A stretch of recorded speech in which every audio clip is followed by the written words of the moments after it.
Hello dear students, welcome to वास्टले classes. आप सभी कैसे हैं? कमेंट करके ज़रूर बताइएगा। मैं आशा करता हूँ आप सभी खुश और स्वस्थ होंगे और मन लगा कर पढ़ाई कर रहे होंगे। अब क्लास 9 से आप क्लास 10th में चले गए हैं, तो सबसे पहले आपको सिलेबस के बारे में जानकारी होना चाहिए। तो आज की क्लास में मैं आप सभी से चर्चा करेंगे साइंस के सिलेबस के बारे में कि साइंस में कौन कौन से चैप्टर से ज़्यादा मार्क्स का पूछता है। वो सारी चीज़ मैं इसी में डिस्कस करने वाला हूँ। बस आपसे रिक्वेस्ट है, इस वीडियो को अंतिम तक जरूर देखिएगा। सबसे पहले आपको बताता हूँ कि साइंस यानी कि विज्ञान कहते किसको है। देखिए, विज्ञान में जो वी है ना, इसका मतलब होता है विशेष।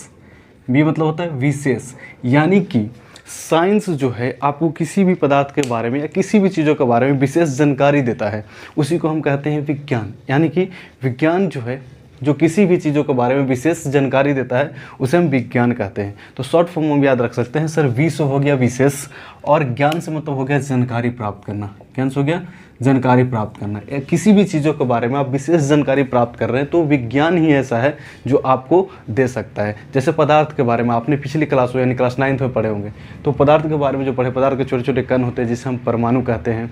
पदार्थ का अंदर जो रिक्त स्थान होते हैं कणों के बीच, उसे आंतरिक अणु का स्थान कहते हैं। बल लगता है उसे आंतरिक अणु को बल कहते हैं। ये सब कहाँ से सीखे? आपने विज्ञान से ही तो सीखा है। तो विज्ञान मतलब होता है विशेष ज्ञान। या फिर आप कह सकते हैं 9th क्लास में हमने लंबा चौड़ा डिफिनेशन पढ़ा था कि सावधानी पूर्वक एवं क्रमगत तरीकों से प्राप्त ज्ञान को ही विज्ञान कहते हैं। तो आप वो भी बोल सकते हैं। या फिर शॉर्ट फॉर्म में, क्योंकि हमारा हर दिन से ऑफलाइन में रहा है कि हम ऐसे पढ़ाते हैं कि आपको क्लास में ही याद हो जाता है। इसलिए मैं आपके लिए बोलूँगा कि आप इसको याद रखिए, विशेष, और इसको याद रखिए ज्ञान मतलब जानकारी, यानी कि जिसके विशेष जानकारी प्राप्त हो उसी को हम विज्ञान कहते हैं। आगे चलते हैं। विज्ञान को जब अध्ययन किया गया तो उसके बाद विज्ञान को मुख्यतः 3 भागों में बांटा गया। पहला भौतिक विज्ञान, रसायन विज्ञान और जीव विज्ञान। भौतिक विज्ञान जिसको हम फिजिक्स बोलते हैं इंग्लिश में, और रसायन विज्ञान जिसको केमिस्ट्री बोलते हैं, और जीव विज्ञान जिसको हम बायोलॉजी बोलते हैं। ठीक है, आपने सब समझ रखा होगा। देखिए, सबसे पहले क्लास 10th में आपको जानना जरूरी है कि किस चीज़ से कितना मार्क्स का क्वेश्चंस पूछे जाते हैं।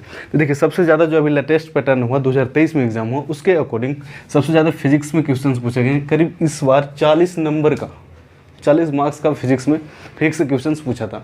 तो 30 से 40 नंबर इसी से आ जाता है। अगर 30 से 40 नंबर इससे आ गया तो 20 से 30, 20 से 30 ये दोनों से इक्वल आता है। केमिस्ट्री और बायोलॉजी जो है, इन दोनों से आपको नंबर इक्वल आता है। यानी कि सबसे ज़्यादा आपको फिजिक्स पढ़ने की ज़रूरत है, और फिजिक्स समझ में भी आता है क्योंकि हम उसको जीवन लाइफ में देखते हैं। जब हम आपको फिजिक्स पढ़ाएंगे, प्रकाश के परावर्तन के बारे में बताएंगे, प्रकाश के बारे में बताएंगे, तो आपको सारी चीज़ फील करके दिखवाएंगे, आपको समझ में आएगा। केमिस्ट्री यानी कि रसायन विज्ञान।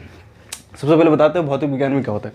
विज्ञान की वह शाखा जिसके अंतर्गत द्रव्य या ऊर्जा या उससे संबंधित जो क्रियाएं का अध्ययन किया जाता है उसे बोलते हैं भौतिक विज्ञान। रसायन विज्ञान, विज्ञान की वह शाखा जिसके अंतर्गत पदार्थ का गुण, पदार्थ का संगठन, उसकी क्रिया अभिक्रिया के बारे में अध्ययन करेंगे तो उसे बोलते हैं रसायन विज्ञान। यानी रसायन विज्ञान में सिर्फ और सिर्फ पदार्थ के बारे में देखेंगे। ठीक है, जीव विज्ञान में तो वह विज्ञान की वह शाखा जिसमें जीवों के बारे में अध्ययन करें। ये सब 9th क्लास में आप पढ़ चुके होंगे। अब देखिए, आपको जो काम की बात है, भौतिक विज्ञान में जो पढ़ना है, पहला चैप्टर है प्रकाश की परावर्तन। हम आपको क्या बताने वाला हूँ, कैसे पढ़ाने वाला हूँ, उसको भी इसी में हम चर्चा करेंगे। जैसे प्रकाश की परावर्तन है तो सबसे पहले आपको प्रकाश के बारे में नॉलेज होना चाहिए, फिर परावर्तन के बारे में नॉलेज होना चाहिए। अगर प्रकाश के बारे में नॉलेज हो गया, फिर परावर्तन के बारे में नॉलेज हो गया, तो पूरा चैप्टर इंड हो गया। क्योंकि किसी भी चैप्टर का नाम दिया गया है, इट मीन्स उसमें वही चीज़ पढ़ना पड़ेगा। ठीक है, लेकिन हम आपको ऐसे थोड़ा ना सिर्फ प्रकाश पढ़ाएंगे। हम जब आपको पढ़ाएंगे प्रकाश, प्रकाश का गुण, ठीक है, फिर किरण, किरण पुंज, सारी चीज़ बताने के बाद प्रकाश खत्म होगा। फिर परावर्तन में भी 2 परावर्तन, नियमित, अनियमित, सारी चीज़ पूरा डीपली से पढ़ाएंगे। और आप इससे पहले 9th 8 में पढ़ें या ना पढ़ें, उससे कुछ लेना देना नहीं है। मैं आपको पूरा एकदम जीरो से, मतलब कि बेसिक से उठाऊंगा। जो चीज़ अब नहीं पढ़े उसको तो मैं आराम आराम से समझाते हुए चलूँगा। जिस तरह से ऑफलाइन क्लास में बच्चों को समझाते बस उसी तरह से आपको भी पढ़ाऊँगा। बस आपको सिर्फ और सिर्फ डेडिकेशन के साथ हमारे साथ जुड़े रहना है। देखिए, हम थोड़ा सा आपको बता दूँ कि प्रकाश क्या है। देखिए, प्रकाश एक प्रकार का ऊर्जा है जो हमें किसी वस्तु को देखने में सहायता प्रदान करती है। कैसे ऊर्जा है उसको भी समझते हैं। देखिए, जब हमको ठंडे के दिन में पूरा ठंड लगता है तो हाथ जो है ना सिकुड़ जाता है। उसके बाद कोई भी हाइलोजन या फिर पीला वाला बल्ब के पास ले जाते हैं तो हमें ऊर्जा प्राप्त होता है। फिर हमारे अंदर में एक लगता है कि हाँ हम काम कर सकते हैं। तो क्या होता है, हमें एक ऊर्जा मिला, उसी से कहते हैं कि प्रकाश एक प्रकार की ऊर्जा है। आपको प्रूफ हो गया होगा कि प्रकाश सही में एक प्रकार की ऊर्जा है। दूसरा बता रहे हैं कि प्रकाश की अनुपस्थिति में हम किसी वस्तु को नहीं देख सकते। जैसे आप बैठ रहे हैं पढ़ने के लिए, रात में 8 बजा हुआ है, आपके घर में इन्वर्टर नहीं है और आपसे लाइट कटा गया, तो क्या जो पढ़ रहे हो वो दिखेगा? कमेंट करके ज़रूर बताइएगा। नहीं दिखेगा क्यों? क्योंकि प्रकाश चली गई, यानी कि प्रकाश की अनुपस्थिति में हम किसी वस्तु को नहीं देख सकते।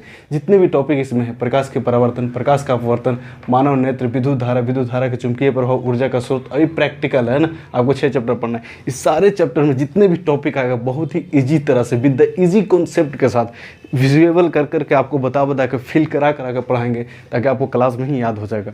इसी तरह से केमिस्ट्री में, जब क्योंकि बात ऐसा है ना कि केमिस्ट्री से सब कोई डरता है, लेकिन आप अगर केमिस्ट्री हमसे पढ़ लेते तो आपको डर खत्म हो जाएगा। जैसे देखिए, पहला है रासायनिक अपक्रिया एवं समीकरण। रासायनिक अपक्रिया एवं समीकरण में सबसे पहले आपको रासायनिक अपक्रिया समझना होगा, फिर समीकरण। तो रासायनिक अपक्रिया क्या होता है? जब एक या एक से अधिक पदार्थ जिस क्रिया के फलस्वरूप एक या एक से अधिक भिन्न गुण वाला रासायनिक पदार्थ का निर्माण करता है, उस क्रिया को रासायनिक अपक्रिया कहते हैं। नहीं समझ में आया? देखिए, कहने का मतलब है कि हाइड्रोजन है और ये क्या है? ऑक्सीजन है, दोनों आपस में क्रिया किया और जल बना दिया। ठीक है, तो रासायनिक अपक्रिया क्या हुआ? यही तो हुआ, हाइड्रोजन और ऑक्सीजन आपस में जिस क्रिया के फलस्वरूप एक दूसरे से मिले और मिल के एक नए पदार्थ बना दिए जिसका गुण इससे अलग है, भिन्न गुण वाला रासायनिक पदार्थ का निर्माण कर दिया। उस जिस क्रिया के थ्रू ये जो बना है H2O, उसी को बोलते हैं रासायनिक अभिक्रिया। तो इसी तरह से सारी चीज़ बताएंगे आपको पूरा, क्योंकि हम आपको सिलेबस बता रहे हैं तो थोड़ा चीज़ें बताते चल रहे हैं कि आपको विश्वास होगा कि हाँ सर समझ में चीज़ें आएंगी। ठीक है, मैं आपको गारंटी देता हूँ कि आपको पूरी तरह से समझ में आएगा। तो रासायनिक अपक्रिया बताएंगे, फिर उसका विशेषता बताएंगे, फिर समीकरण बताएंगे, और सबसे बेस्ट तो ये है कि असंतुलित रासायनिक समीकरण से संतुलित करने के लिए सबसे ईजी कॉन्सेप्ट बताएंगे और ईजी मेथड बताएंगे, जिससे आप असंतुलित से संतुलित आराम से किसी भी इक्वेशन को कर सकते हैं। तो सबसे अच्छी बात तो ये हो गया। ठीक है, इसी तरह आम्ल, क्षार, अम्ल, भस्म और लवण के बारे में बताएंगे। धातु, अधातु, कार्बन, इसके यौगिक तत्वों का आवर्ती वर्गीकरण। इसमें जो होता है ना, टेबल याद करना बहुत दिक्कत होता है, हम आपको पूरा प्रेडिक्ट टेबल याद करवा देंगे विद द इजी कॉन्सेप्ट के साथ। बस हमारे साथ जुड़े रहिएगा। प्राकृतिक संसाधन का प्रबंधन, दूसरा प्रैक्टिकल है, यानी कि 6 चैप्टर आपको पढ़ना है। 6 पढ़ना है फिजिक्स में भी और 6 रसायन विज्ञान में, मतलब केमिस्ट्री में भी पढ़ना है। देखिए, जीव विज्ञान में 8 पढ़ना है, प्रैक्टिकल इसमें तो होता नहीं, 8 पढ़ना है इसमें ना। जो प्रकर्म, पोषण, श्वसन, परिवहन, उत्सर्जन, नियंत्रण, समन्वय, जनन, प्रजनन, अनुवांशिकी एवं जैव विकास और हमारा पर्यावरण। ठीक है, तो इसको हम जीव विज्ञान के धीरे धीरे ले चलेंगे। लेकिन फिजिक्स और केमिस्ट्री में से किसको स्टार्ट करें सबसे पहले, आप कमेंट करके हमें बता सकते हैं कि सर फिजिक्स और केमिस्ट्री में से किसको स्टार्ट करें, क्योंकि है ऐसा ना कि आपको फिजिक्स में ज़्यादा मार्क्स के पूछता है, तो इसी को स्टार्ट करेंगे। और मैं आपको गारंटी देता हूँ कि मैं आपको सितंबर 15 तक पूरे सिलेबस को कंप्लीट कर दूंगा।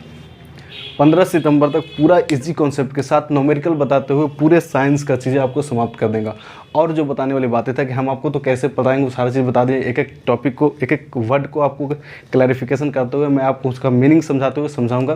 दूसरी बात, जो भी आप पढ़ेंगे, ठीक है, इसी बोर्ड पर भी फिलहाल पढ़ेंगे, जो भी आप पढ़ेंगे उसका नोट्स और पीडीएफ भी आपको टेलीग्राम ग्रुप में मिलेगा, जहाँ पे इवनिंग में प्रतिदिन यूज़ होता है। तो आप प्रैक्टिस भी कर पाएंगे, उसके साथ साथ आपको नोट्स एंड पीडीएफ में मिल जाएगा। हम आप सभी को कहेंगे कि आप नोट्स और वीडियो को पॉज करके या फिर किसी से भी पढ़ते हैं खुद से लिखें, क्योंकि खुद से लिखा हुआ नोट्स ज़्यादा समझ में आता है। इसलिए आप सभी से कहेंगे कि नोट्स और पीडीएफ लेने के चक्कर में मत रहिए, खुद से लिखने के प्रयास कीजिए। आप जब खुद से लिखेंगे तो उसको याद करना बहुत आसान हो जाता है। आई होप इस चीज़ में आपको समझ में आया होगा कि कितने मार्क्स का पूछता है। ठीक है, हम एक चीज़ और थोड़ा सा बता दें कि पूरा जो होता है साइंस 100 मार्क्स का होता है। 100 मार्क्स में से 80 मार्क्स का आपको फिजिक्स, केमिस्ट्री, बायोलॉजी के मिला का होता है और 20 नंबर का आपका प्रैक्टिकल होता है। ठीक है, 100 मार्क्स में से 80 मार्क्स को एग्जाम होता है और 20 नंबर का प्रैक्टिकल होता है। जैसे बता दें 40, 20 और 20 इधर। ठीक है, तो इसके रेंज में आपसे पूछता है। आई होप आप इस चीज़ को समझ पाए होंगे। यदि आप समझ पाए हैं और अगर आपको अच्छा लग रहा है तो वीडियो को लाइक कर दीजिए। चैनल पर पहली बार है तो सब्सक्राइब करके बेल आइकन जरूर दबा दीजिएगा। इस वीडियो में इतना ही, मिलते हैं किसी अगली वीडियो में। और मैं आपको अनाउंस कर रहा हूँ कि यहाँ पर साइंस भी पढ़ाया जाएगा और मैथ भी। मैथ में क्या क्या कौन कौन से टॉपिक पढ़ना है, किससे ज़्यादा पूछता है, वो सारे वीडियो नेक्स्ट क्लास में आपको हम बता देंगे। इस वीडियो में इतना ही। जहाँ भी रहिए खुश रहिए, स्वस्थ रहिए, मन लगा कर पढ़ाई कीजिए, बड़े बुजुर्गों का सम्मान कीजिए, माता पिता काम में सहयोग जरूर कीजिएगा। All the best, thank you.